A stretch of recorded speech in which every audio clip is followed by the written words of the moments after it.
Tout d'abord, bonjour à toutes et à tous. Soyez les bienvenus en ce dimanche matin.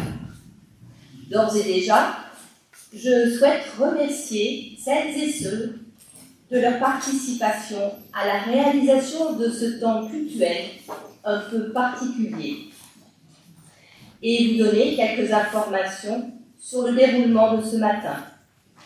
Tout d'abord, à son issue, nous proposons de partager le verre de l'amitié.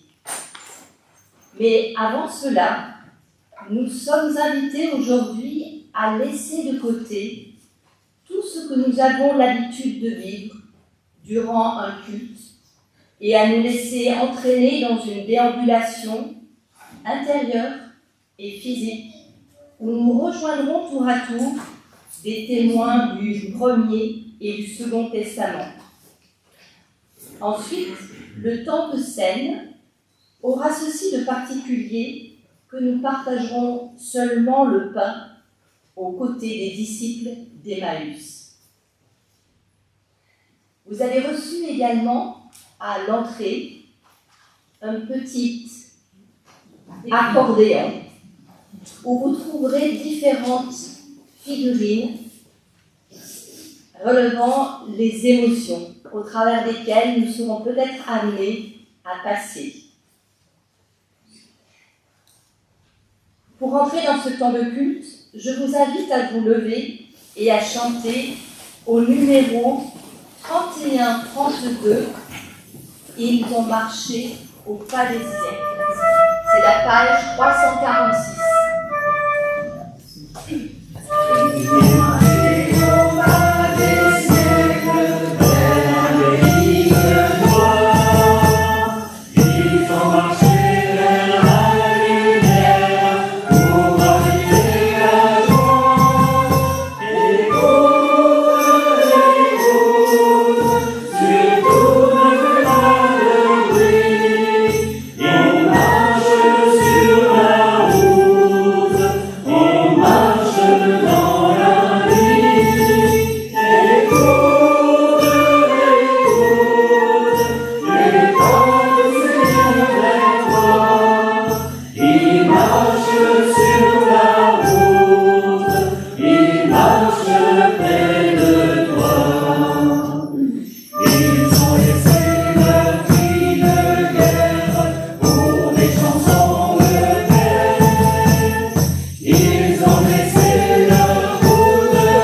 traversée de part en part de personnages mis en mouvement à la suite d'un appel précis ou d'une parole témoignant de l'amour de Dieu pour tous les humains.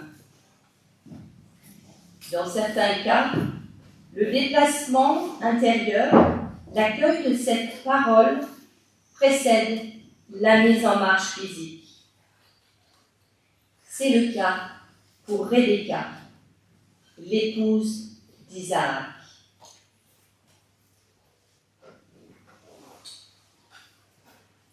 C'est la fin d'après-midi, le moment où le ciel se pare de couleurs mordorées, là où la fraîcheur arrive. C'est le moment où les filles du village descendent au puits chercher de l'eau. Eh bien, elles sont là. Elles se sont rassemblées. Elles ont la tête nue, les cheveux au vent, la cruche sur l'épaule, et elles avancent sur le chemin qui descend au puits. Elles longent les oliviers, les amandiers, et elles babillent. Elles parlent, elles chantent, elles rient. Ah, mais au puits, il y a des hommes. Elles ne les connaissent pas. Ils doivent venir de loin.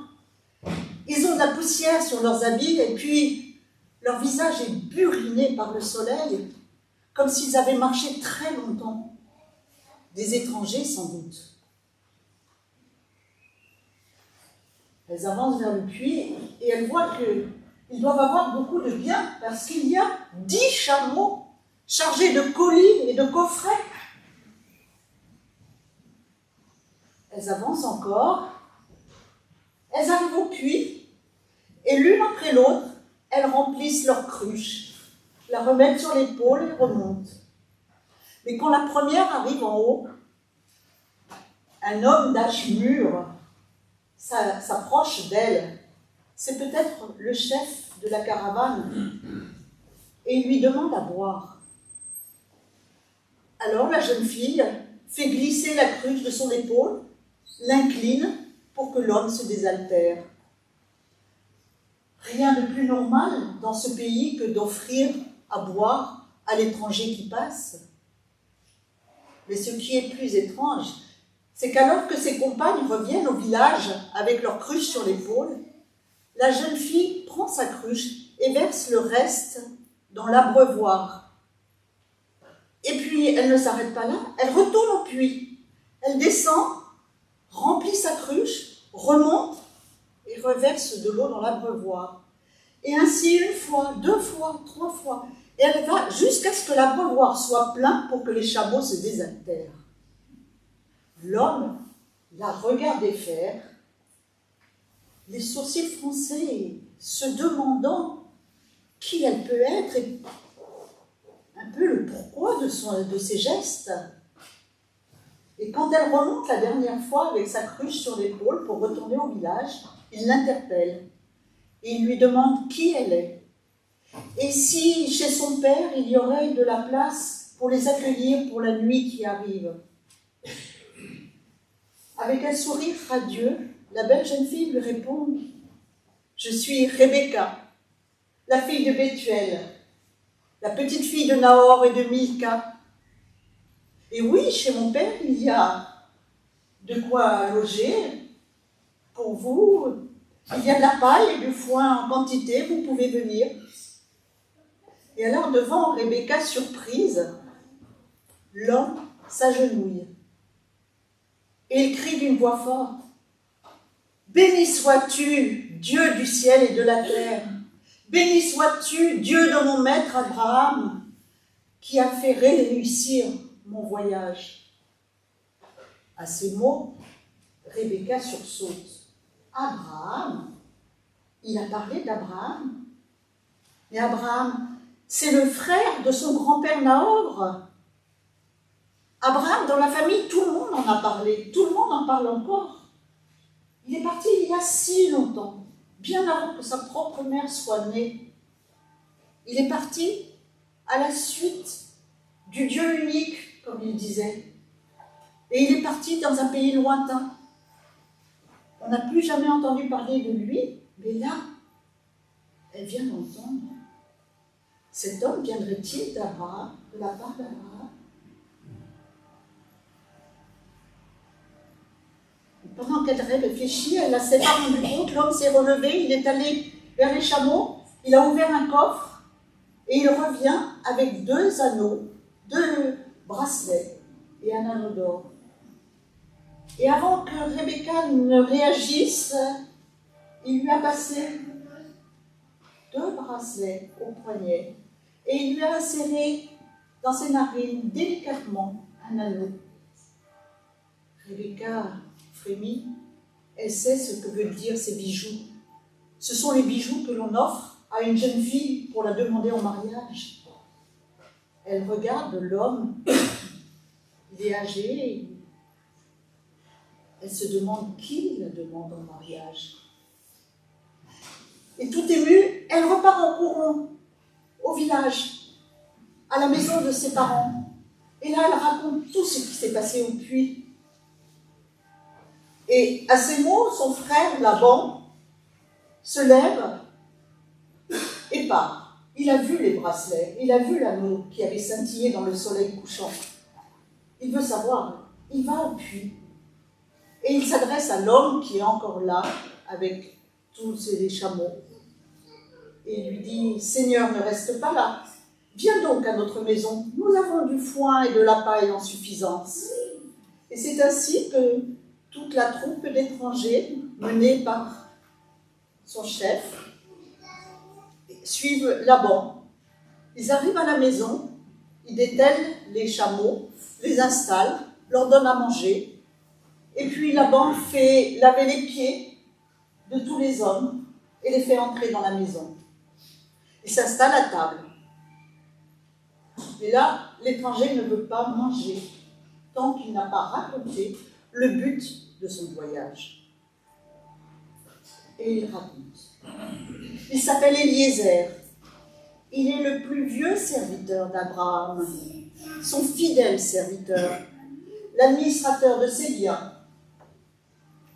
Et s'il est là aujourd'hui, c'est que Abraham qui est un homme qui prie Dieu, son Dieu, qui a été béni par son Dieu parce qu'il a beaucoup de biens, il a du petit bétail, du gros bétail, il a de l'or, de l'argent, des serviteurs, des servantes. Eh bien, Abraham, dans ses vieux jours, a eu un enfant avec Sarah, Isaac. Et Isaac est devenu adulte. Et Abraham a voulu trouver une femme pour son fils Isaac. Il a demandé à Eliezer d'aller chercher une femme dans son clan, dans son pays. Pas une femme de Canaan où il est établi maintenant. Non. Il a demandé à Eliezer d'aller la chercher.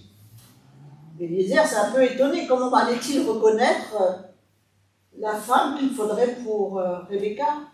Abraham lui a dit, fais confiance. Le Dieu qui m'a toujours suivi et m'a accompagné t'accompagnera dans ta démarche. Et si la jeune fille ne veut pas venir, tu auras fait ce que tu as pu. Tu seras délivré de ton serment.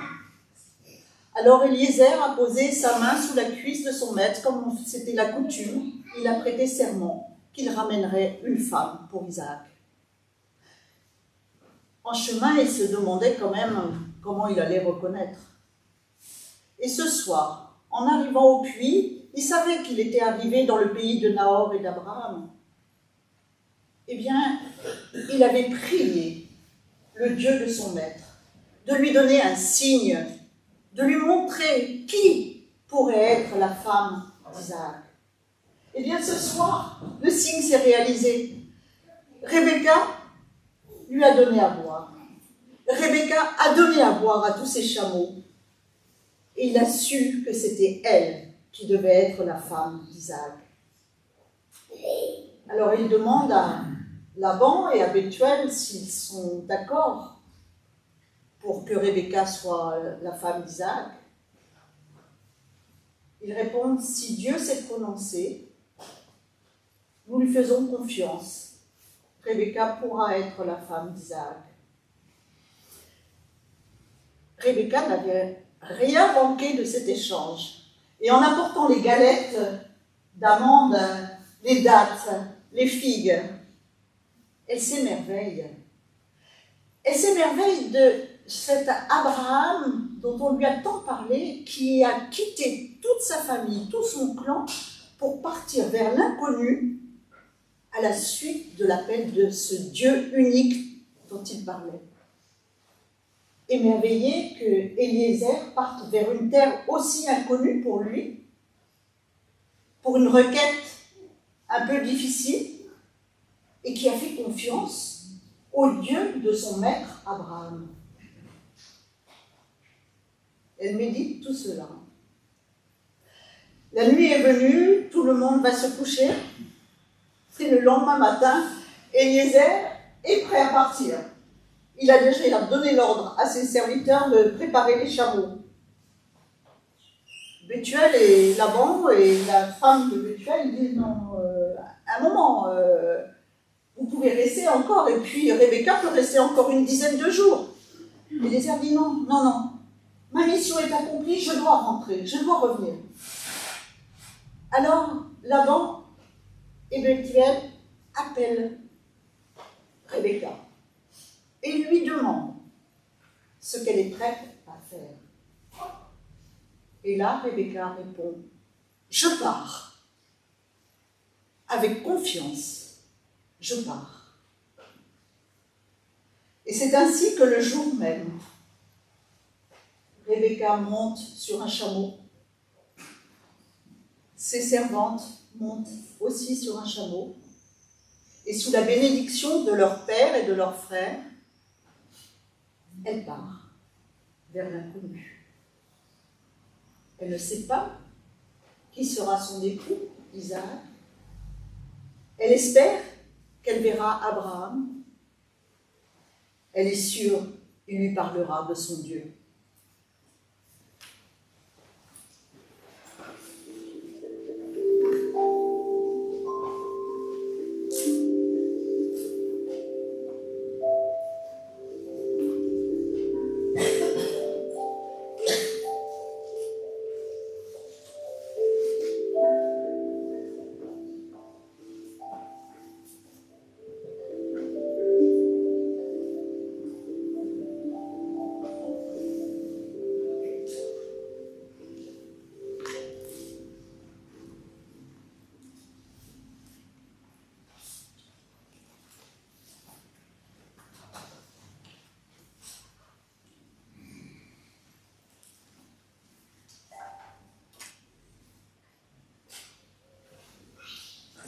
À travers ce conte, nous avons entendu la volonté, l'appel, la confiance.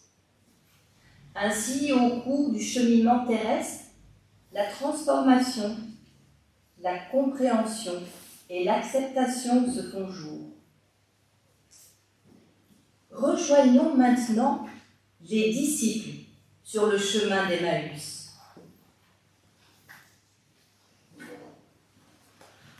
Le même jour, 2 disciples vont à un village appelé Emmaüs.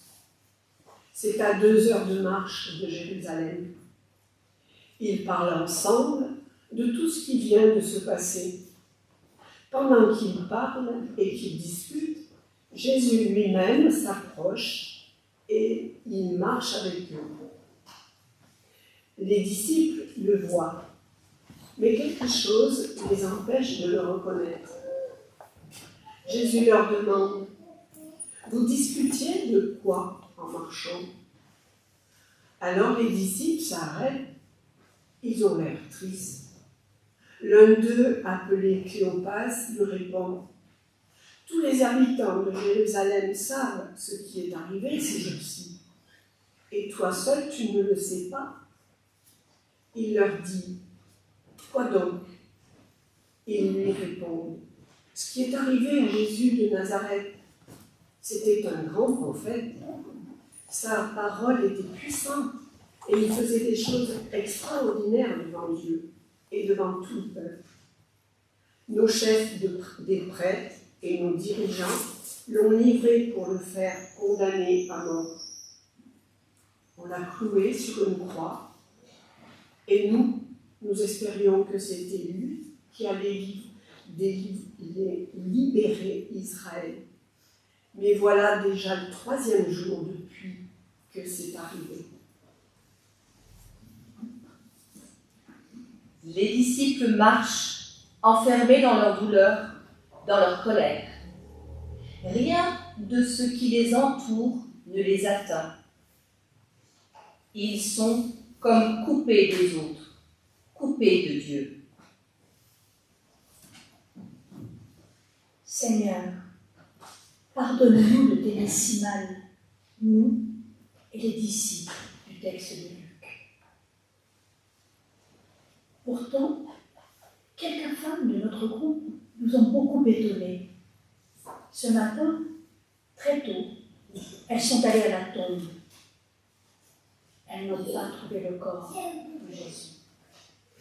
Elles sont revenues nous le dire. Des anges se sont montrés et ils nous ont dit « Jésus est vivant ». Quelques-uns de notre groupe sont allés à la tombe. Ils ont trouvé tout comme les femmes l'avaient dit, mais ils n'ont pas vu Jésus. Rien de ce qu'ils ont vécu et partagé avec Jésus avant sa mort ne les réconforte. Ils fuient, comme nous le faisons tous parfois. Et pourtant, au moment où ils s'arrêteront, leurs cœurs s'ouvriront et le retournement intérieur se produira. Ils accepteront cette nouvelle inouïe de la résurrection, naissance de leur foi, naissance de notre foi. Aussi, je vous invite à vous lever pour chanter le cantique 41, 38.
Reprenons le fil du texte biblique et poursuivons la route avec ses disciples d'Emmaüs et cet inconnu.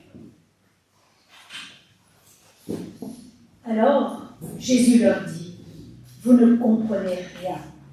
Votre cœur met beaucoup de temps à croire ce que les prophètes ont annoncé. Il fallait que le Messie souffre de cette façon et que Dieu lui donne sa gloire.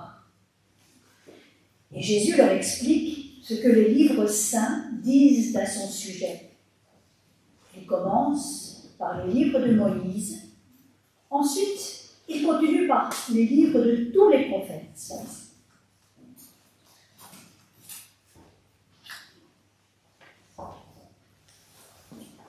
Ces deux disciples, que peuvent-ils bien ressentir alors qu'ils continuent à mettre un pied devant l'autre? Pour nous aussi, les va-et-vient entre le mouvement physique et le mouvement intérieur sont incessants. Mais nous savons que nous pouvons avancer en confiance, chacun sur notre chemin.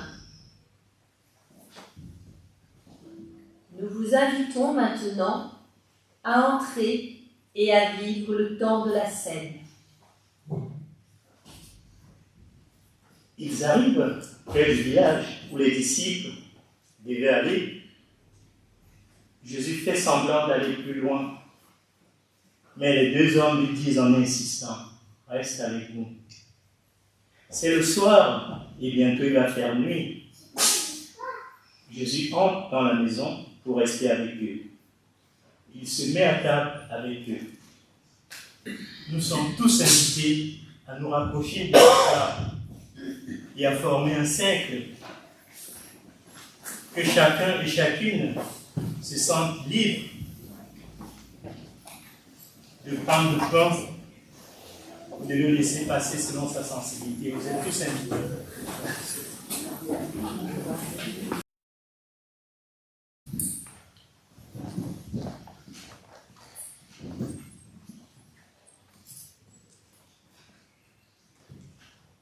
Les disciples ne reconnaissent Jésus que lors de la fraction du pain.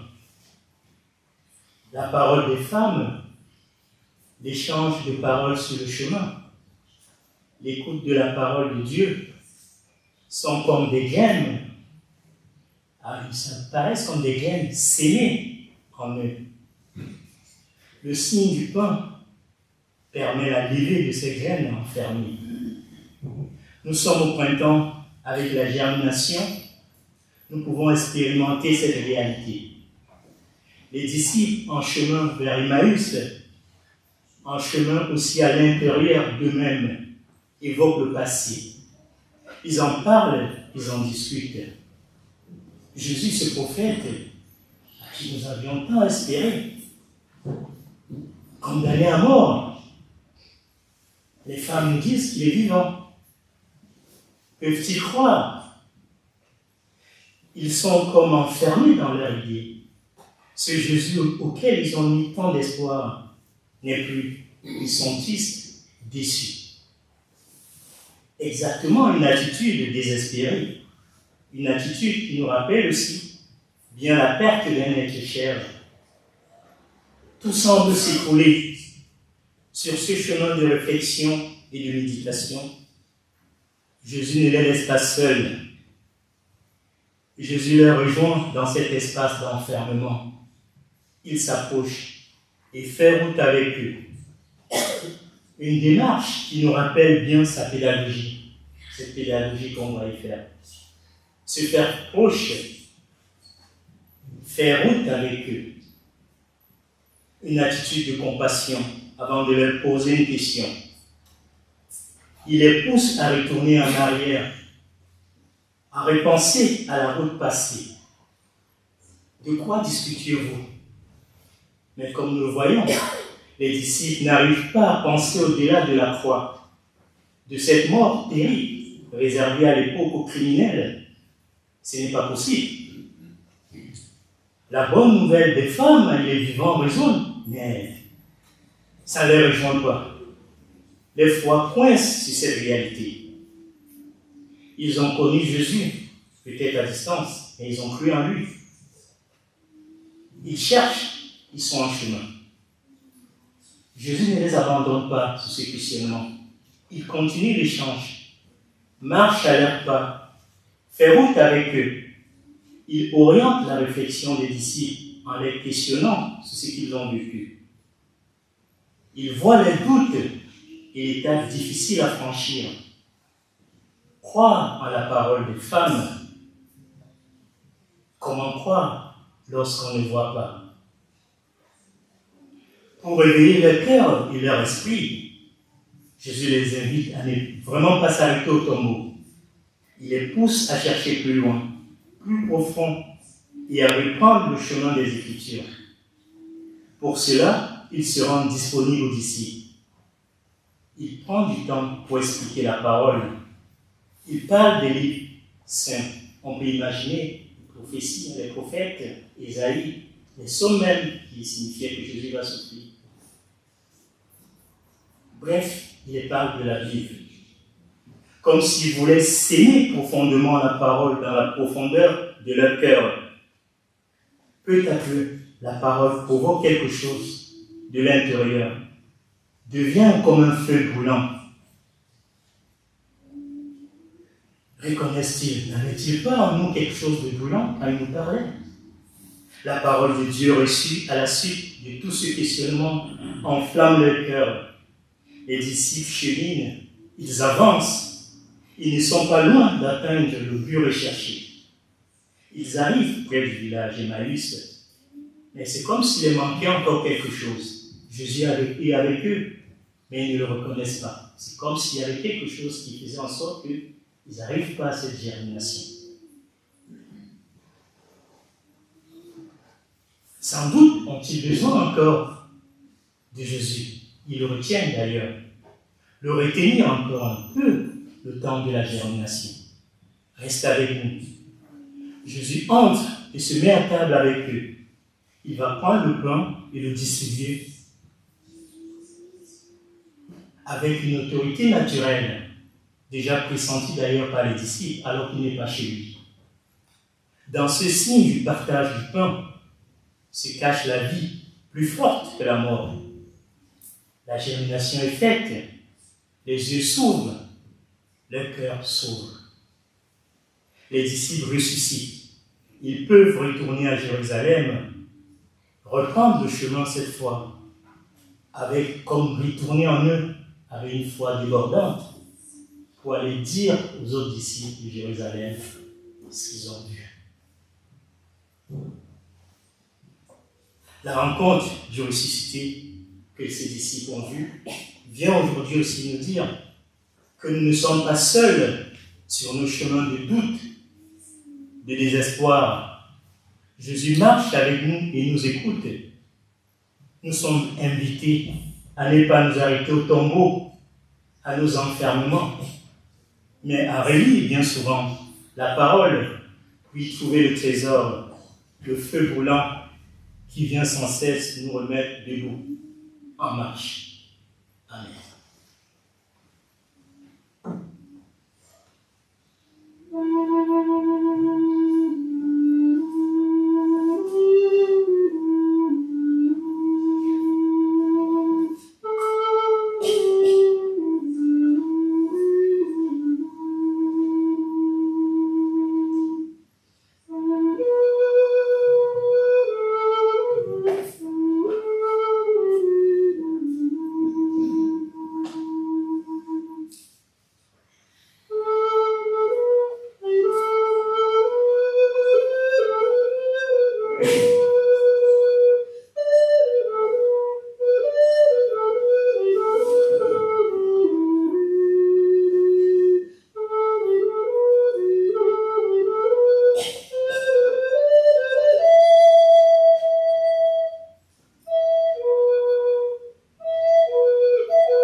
Vous levez et qu'ensemble nous chantons le 62-72.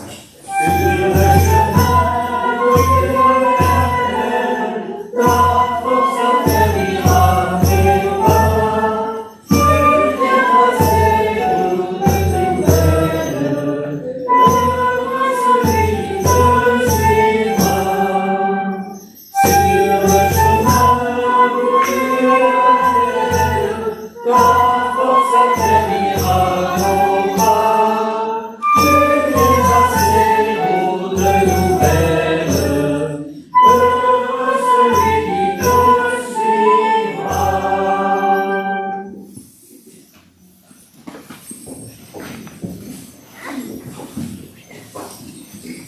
et nous poursuivrons avec la prière d'intercession. Seigneur, nous voulons te remettre le parcours de nos vies. Tu as toujours été celui qui t'est soucié de notre présent. Quels que soient nos chemins parcourus, nos choix. Seigneur, quand je marche ou quand je m'arrête, tu es toujours là, à mes côtés, pour m'entourer de tes bras d'amour, de Père bienveillant. Seigneur, nous voulons penser à celles et ceux qui ne te connaissent pas et qui règlent leur vie sans se préoccuper si tu existes ou pas. Nous t'apportons ces personnes que nous côtoyons parmi nos proches et dans nos familles. Seigneur, beaucoup de personnes se déplacent partout dans le monde. Des gens qui travaillent, des gens qui cherchent, d'autres qui fuient pour chercher un avenir meilleur. Nous te confions, Seigneur, toutes les personnes qui vivent l'incertitude de leur présent et de leur avenir. Seigneur, tu es le Dieu de tous les humains et tu nous aimes tous d'un amour sans faille. Aide-nous, Seigneur, à être simplement à ton service, des messagers de ta parole. Tu es présent et tu nous précèdes en tout temps et en tout lieu. Amen. Je vous invite à vous lever pour dire le Notre Père ensemble, d'une seule voix.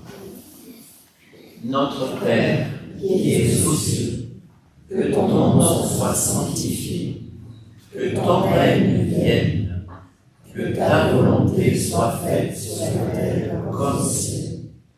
Donne-nous aujourd'hui notre pain de ce jour. Pardonne-nous nos offenses, comme nous pardonnons aussi à ceux qui nous ont offensés.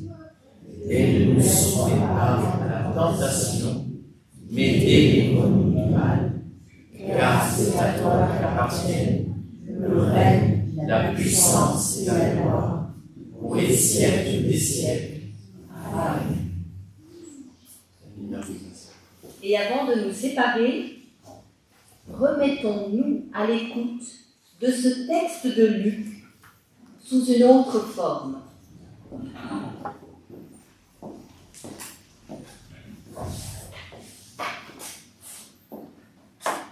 Nous sommes à Jérusalem, dimanche en fin d'après-midi.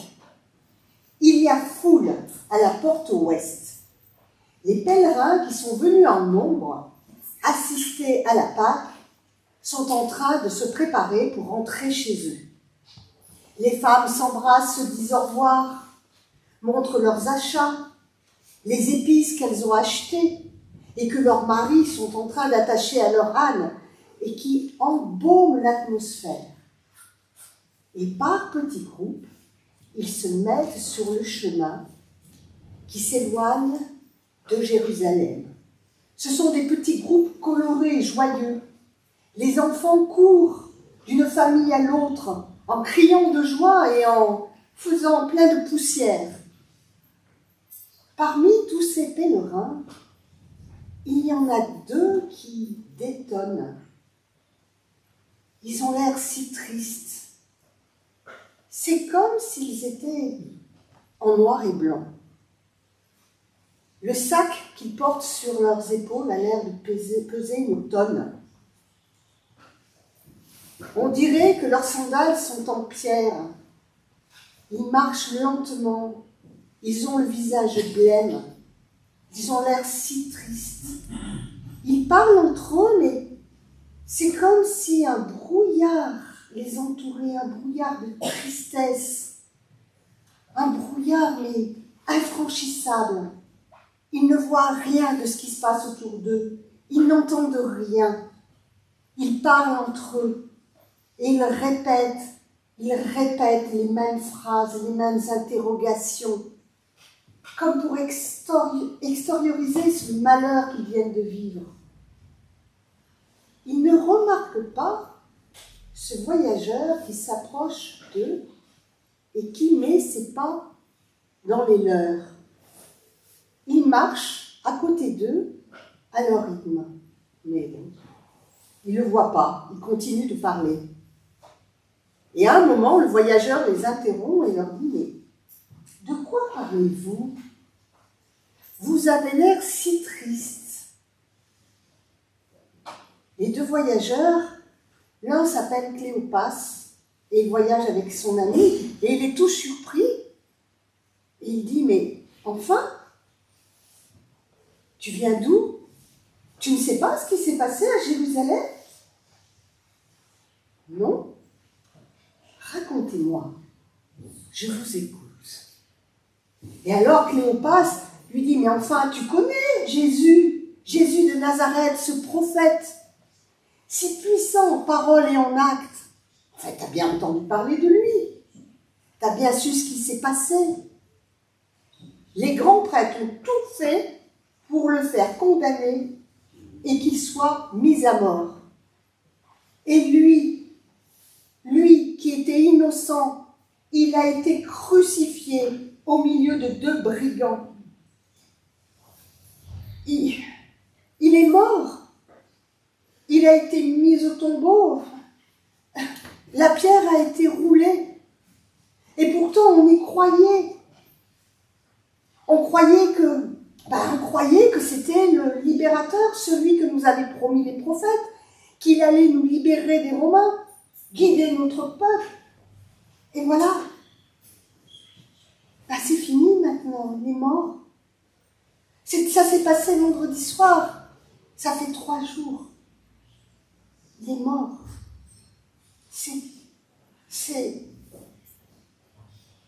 Son ami, voyant que Cléopas n'arrive pas à finir tellement il est ému, qui reprend. Et il dit, mais ce matin quand même, à l'aube, les femmes sont venues au tombeau et celui-ci était vide. Elles ont vu 2 hommes en habit de lumière qui leur ont dit, mais Jésus est vivant. Le tombeau était vide. Jésus vivant, mais qu'est-ce que ça veut dire? Nous, on l'a vu, il était mort. Mort. Comment peut-il être vivant? C'est si difficile à croire. Le voyageur les a écoutés attentivement, en marchant à leur côté. À aucun moment il les a interrompus. Et là, il prend la parole et leur dit que votre cœur est lent à croire. Vous connaissez bien les paroles, les textes des prophètes. Bien oui, on les connaît. Et alors, elle est passée où votre intelligence? Et le voyageur reprend texte après texte, depuis Moïse en passant par tous les prophètes. Il cite les paroles et leur explique tout en marchant. Et là, les 2 ennemis se rendent compte qu'au fur et à mesure que le voyageur parle, c'est comme si le brouillard était en train de se dissiper. Leur cœur est en train de se réchauffer. Il se passe quelque chose. Ils ont soif. Ils ont soif de cette parole. Ils ont soif d'accompagner ce voyageur. Mais à un moment donné, ils arrivent à une intersection et Cléopas et son ami doivent quitter le voyageur pour rentrer à Emmaüs chez eux. Et le voyageur fait mine de continuer tout droit. Alors ils disent « Non, attends, continue !» Mais il marche. Alors Cléopas s'approche, il le prend par le bras doucement et lui dit « Écoute, nous avons envie que tu nous racontes. Écoute, la nuit va tomber là. Tu ne vas pas continuer à marcher dans la nuit, c'est dangereux. est-ce que tu veux nous faire l'honneur de venir chez nous, manger avec nous, passer la nuit, et puis demain matin tu repartiras? Alors le voyageur accepte. Cléopas rentre dans sa maison, il pousse la porte, sa femme l'attend et dit « Écoute, ce soir nous avons un voyageur. Alors prépare les meilleurs mets. Écoute, nous devons l'écouter. Ce qu'il nous dit, je ne sais pas, il se passe quelque chose. » Alors son épouse prépare la table. Les deux amis, Cléopas et son ami, disent « Écoute, mets-toi à la place d'honneur. Peux-tu dire la bénédiction ?» Alors le voyageur s'assied. Il dit la bénédiction. Prend le pain et le rompt en deux parties. Instantanément, leur cœur s'ouvre, leurs yeux s'ouvrent. Ils voient, ils savent, ils croient.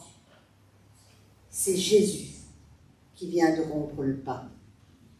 Ils se tournent l'un vers l'autre, ébahis, incrédules, et quand ils retournent pour voir Jésus,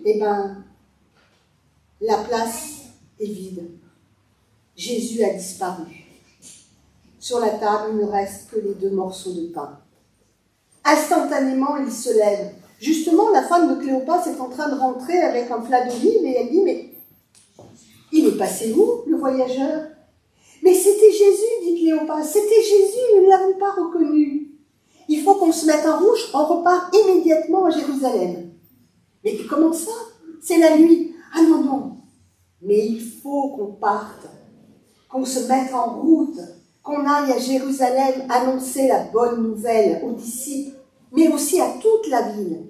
Tout le monde doit savoir. » Et instantanément, ils repartent.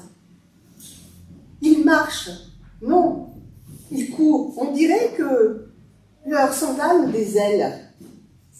Et quand ils arrivent à Jérusalem, ils se dirigent vers l'endroit où se situent les apôtres. Ils poussent la porte et avec un grand sourire, il dit « Mais Jésus, il est vivant, on l'a vu. » Cléopas dit « Je l'ai même touché. Il a rompu le pain avec nous.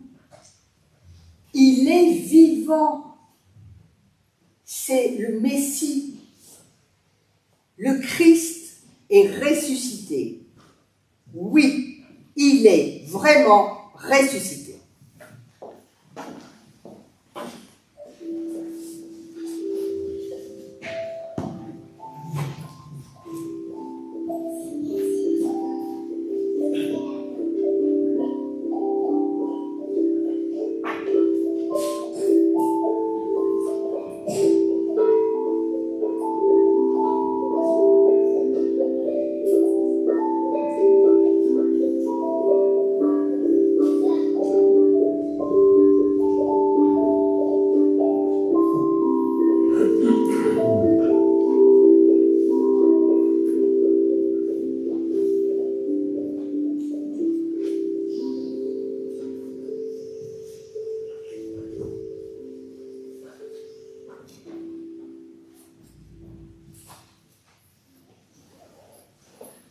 Je vous invite à vous lever pour recevoir l'envoi et la bénédiction de la part de Dieu.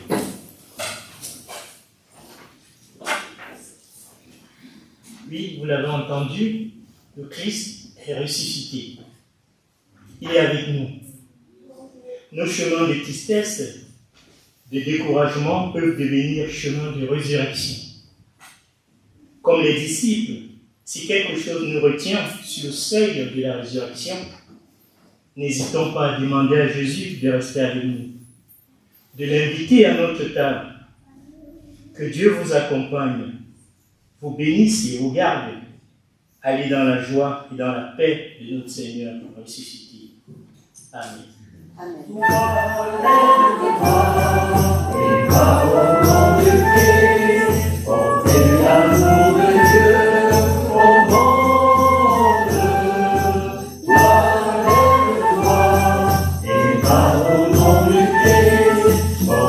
L'amour de Dieu